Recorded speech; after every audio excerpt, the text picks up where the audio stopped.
ہم نے ذکر کیا تھا کہ نبی صلی اللہ علیہ وسلم نے جنگ بدر سے پہلے 4 سرائے اور 4 غزوات کی۔ اس کے بعد اسلام کے سب سے بڑا اور تاریخی جنگ بدر جو تھا وہ واقع ہوا۔ یہ جنگ میدان بدر میں ہوا تھا۔ میدان بدر مدینہ سے 70 کلومیٹر اور مکہ مکرمہ سے 350 کلومیٹر دور تھا۔ بدر اس کو اس لیے کہا جاتا تھا کہ بدر ایک شخص کا نام تھا، اس شخص کے نام پر ادھر ایک کنواں بھی موجود تھا اور یہ ایک بہت بڑا میدان تھا اور اس میں عرب قبائل آتے تھے اور ادھر جو تھے وہ تجارتیں بھی کرتے تھے،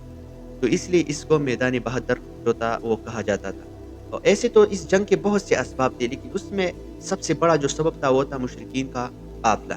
وہ شام سے آ رہا تھا، ابو سفیان اس کو لیڈ کر رہا تھا اور یہ اتنا بڑا قافلہ تھا کہ اس میں 1000 اونٹ تھے اور 50,000 اس میں دینار تھے اور اس کے ساتھ 300 جو تھا وہ گارڈ تھا۔ رسول اللہ صلی اللہ علیہ وسلم کو خبر ملی کہ مشرکین کا جو قافلہ ہے وہ شام سے آ رہا ہے۔ رسول اللہ صلی اللہ علیہ وسلم نے اس کی پکڑنے کے لیے تیاریاں شروع کی۔ رسول اللہ صلی اللہ علیہ وسلم کے ساتھ 313 مجاہدین تھے، 8 جو تھے اس کے ساتھ تلوار تھے اور 2 جو تھے اس کے ساتھ گھوڑے تھے۔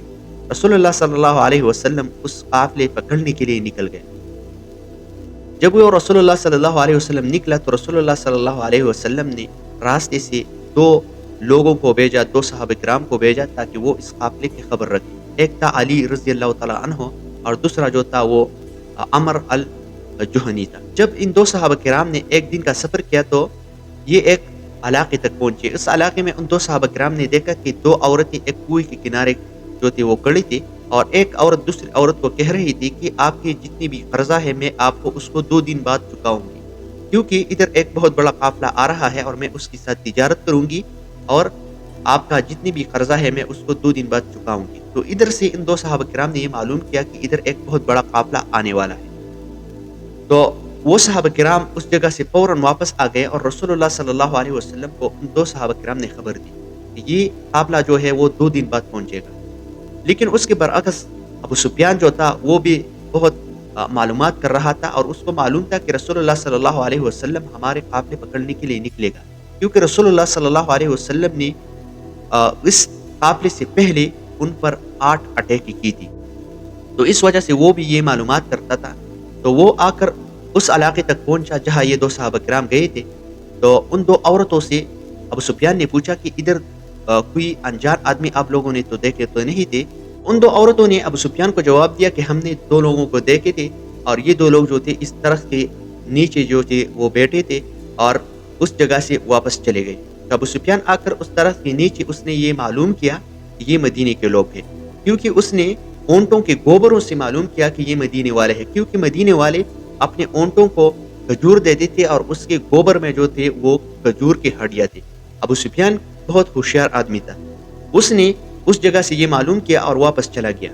اپنے قافلے کی طرف چلا گیا اور اپنے قافلے کی طرف جو وہ یہ پہنچا تو اس نے فوراً 2 کام کی۔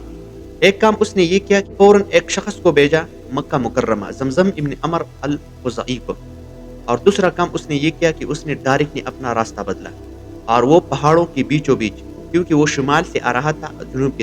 کی طرف رسول اللہ صلی اللہ علیہ وسلم تھا، تو اس نے ڈائریکٹلی اپنا قافلہ جو تھا وہ مغرب کی طرف کر دیا اور مغرب کی طرف یہ چلا گیا ایک دریا کے کنارے۔ اور دوسرا اس نے جس شخص کو بھیجا تھا وہ مکہ مکرمہ پہنچ گیا اور مکہ مکرمہ میں اس نے یہ خبر دی کہ آپ لوگوں کا جو قافلہ ہے وہ محمد صلی اللہ علیہ وسلم اس کو پکڑنے والا ہے اور آپ لوگ جائیے اور اپنے قافلے کو سیو کریں۔ جہن نے فوراً 1350 فوج تیار کی، 600 اس کے ساتھ نیزے تھے، 100 جو تھے اس کے ساتھ گھوڑے تھے اور بہت سارے اونٹ اس کے لشکر میں شامل تھے۔ ابو جہل جو تھا رسول اللہ صلی اللہ علیہ وسلم کے مقابلے کے لیے مکہ مکرمہ سے نکل گیا۔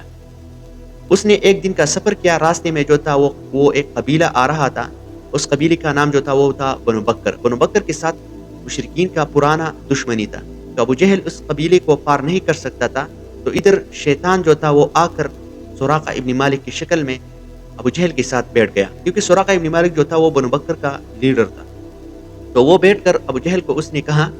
کہ آپ لوگ ڈریے مت، ہم لوگ اب بھی آپ لوگوں کے ساتھ ہیں اور ہم لوگ بھی آپ لوگوں کے ساتھ جائیں گے اور محمد صلی اللہ علیہ وسلم کو ختم کریں گے۔ تو ابو جہل بہت زیادہ خوش ہو گیا اور اس نے جو تھا اس قبیلے کو پار کر کے اس جگہ تک پہنچا جہاں ابو سفیان نے اس کو خط بھیجا تھا۔ تو جب یہ ادھر پہنچا تو ابو سفیان کا جو قافلہ تھا وہ موجود نہیں تھا، تو ادھر یہ رک گئے، لیکن تھوڑی دیر بعد جو تھا ابو سفیان نے مکہ مکرمہ سے